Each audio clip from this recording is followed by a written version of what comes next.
Hello everyone, I'm Armeen. As you all know, the world is changing. People are becoming phone addicts. Corruption is rising from one major level to another. In a few years, there will be even more problems and our options will be limited. But most people don't even care. They're busy in their own world, the world of social media. The world perhaps is under some development, but the number of problems are just increasing as a matter of fact. On the other hand, there are people working within our government. Some are at mighty and high positions and are recognized as chieftains, presidents, and prime ministers. But most importantly and commonly, they are known as leaders. Many people argue that these leaders are a great support to our country and are making our country more prosperous and powerful. But to what extent? If we really look into the things that they've done, you'd see that you were wrong.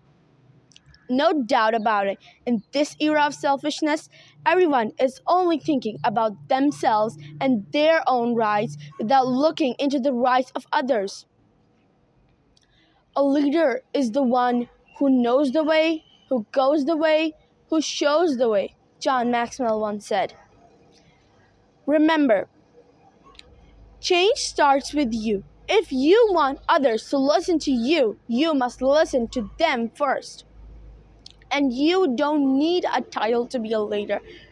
Not only you, but everyone can be a leader. As a leader, and even before that, I have observed many distances and relationships with other people. There was a time long forgotten in our community where everyone used to socialize with each other. Agreed to be more specific. For example, they'd host a meeting and talk about just anything they could come up with. However, I started noticing that this time was getting shorter and shorter, and eventually there were no meeting greets. I was devastated because I really enjoyed these meetings and got to know a lot of people and befriended them.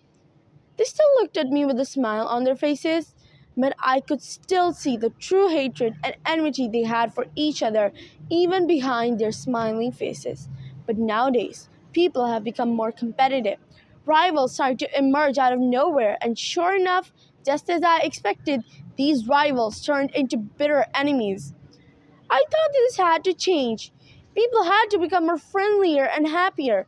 Why were the children being victimized? Kids felt lonely and some turned their focus towards video games while others into studies. I felt kind of bad for these kids. They didn't deserve it. Nobody did. So I thought of starting campaigns such as helping the poor who lost their homes to floods, foundations for poor, homeless, and orphans, and even encouraging people to adopt these kids and love them like their own. It wasn't as easy as you think it would be.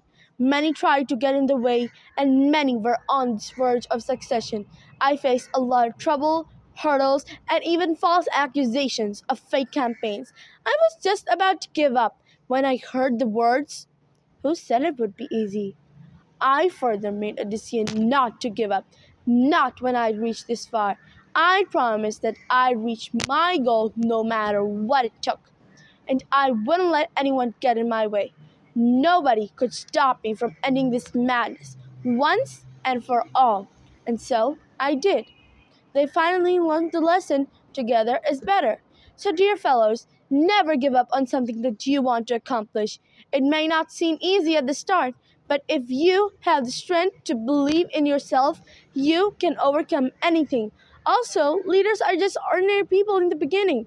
What makes them special are their traits, character, and personality. Everyone is unique and special in their own way.